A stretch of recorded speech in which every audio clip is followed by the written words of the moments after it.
What's up, you guys? It's Steve here, and we have got a lot to get caught up on.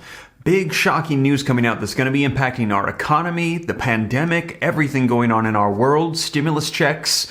This is your breaking news, stimulus check update, and stimulus package update. Now, let's dive into the headlines, get you caught up as to what's unfolding. So first off, progressives seize on quarterly oil profits to call for windfall tax, as Democrats are saying, tax those oil companies that are price gouging at this time at the pump.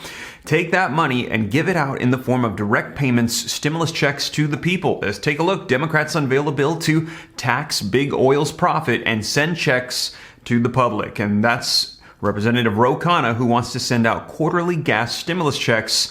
And they're saying if they do that, they won't add whatsoever to the debt, which is the concern of conservatives and Republicans. Senator Joe Manchin, who has opposed the Build Back Better bill, they're saying we can do this, help out Americans, help fight that gas price, and not add to debt and inflation.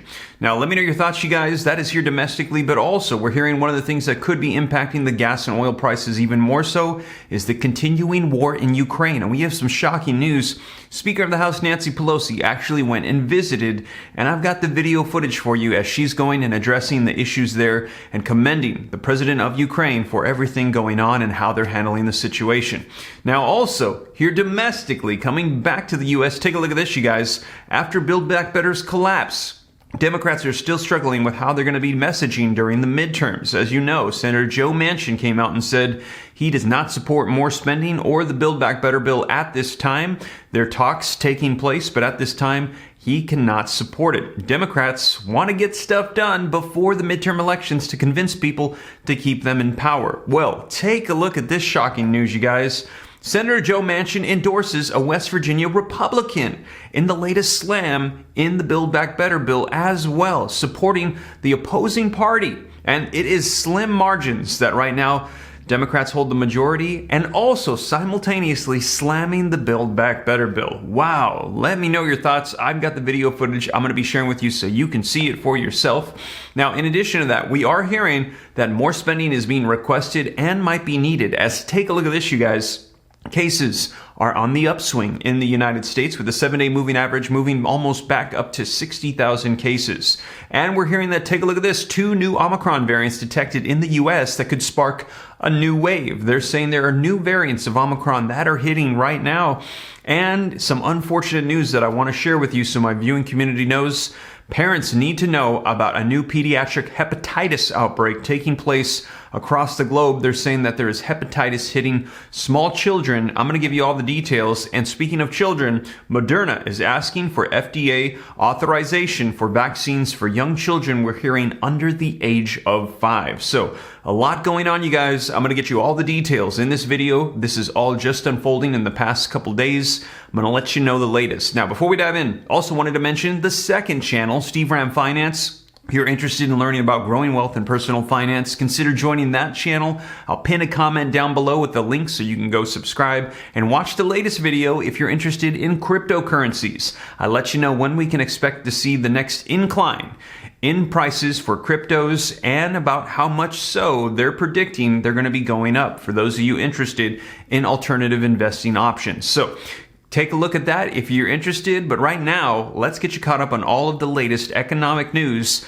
And before we do, though, if you appreciate the content, do me a quick favor, if you would, just ever so gently, smash that like button for the YouTube algorithm. Helps me out a ton. I appreciate it. Thank you so much. Also, leave your comments. Share this out if you think it could help out other people. If this is your first time here and you'd like to stay up to date, totally free. Come join the Ram fam. Why not? Just smash the subscribe button, turn on the notification bell. I'll keep you up to speed on everything going on. And if you got any specific questions for me, I'm easy to get a hold of directly. All you got to do is hop on to Instagram and shoot me a DM at SteveRam3. But with that being said, you guys, let's go ahead and dive right in and start off with some video footage of Speaker of the House Nancy Pelosi visiting Ukraine. Joining us now, NBC's Kelly Kobiela in Dnipro, Ukraine, and Julie Sirkin joining us from Washington. Another welcome to you both. We'll go to you, Kelly, first.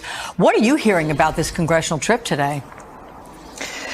So, yeah, the news of this is making the rounds. People are talking about it. People are always thrilled to see high-ranking U.S. officials on the ground here in Ukraine, particularly in Kyiv, meeting with President Zelensky. People we speak to know about the American support. They are very appreciative of the American support. Zelensky himself said he was grateful for that visit to Ukraine, showing that the U.S. is standing by Ukraine and is not afraid to go to Kyiv and meet with the president.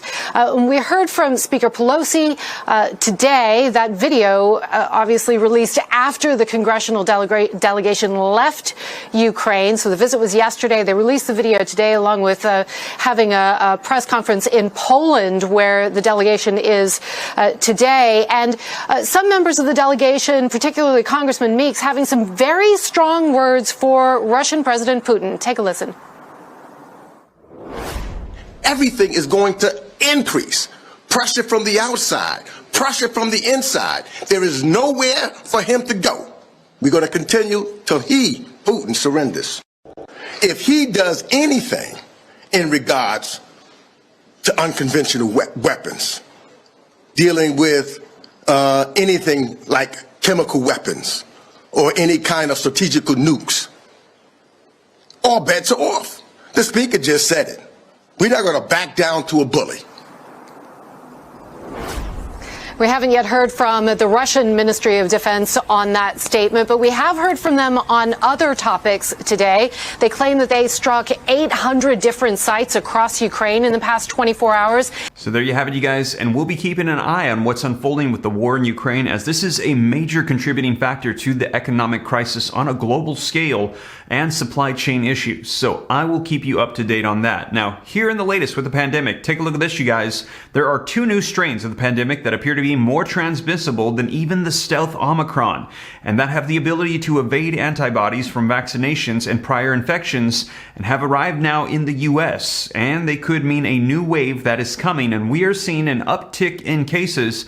And as you know, if this begins to increase, this could put more pressure on Congress to provide more direct assistance, more stimulus provisions. Now, reading on, it says BA.4 and BA.5.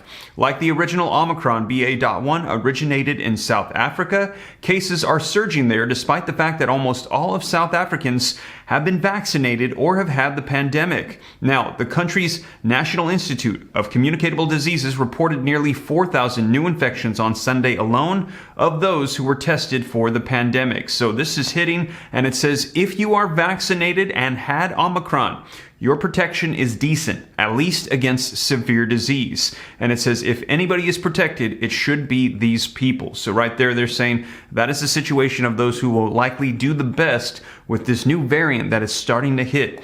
Now, also wanted to let you guys know, parents, pediatricians are on high alert for symptoms of hepatitis after clusters of cases have now been reported in children in the United States all around the world. And the Wisconsin's health department also reported Friday that a child may have died from it, and others have needed liver transplants as well. Now, hepatitis is an inflammation of the liver, which can be caused by a number of things, from viral infections to alcohol use and medications. Pediatricians are now being asked to help with the testing in this outbreak by the CDC, and parents are being asked to watch for early symptoms, which include fever, fatigue, loss of appetite, nausea, vomiting, abdominal pains, dark urine, joint pains, and jaundice. Now, could there be a connection to this and the pandemic? Well, in Europe, for example, some of the children with hepatitis tested positive for both SARS and adenovirus. However, doctors are saying they're not completely sure if those are related to the cases of hepatitis or if they just happen to be circulating at the same time.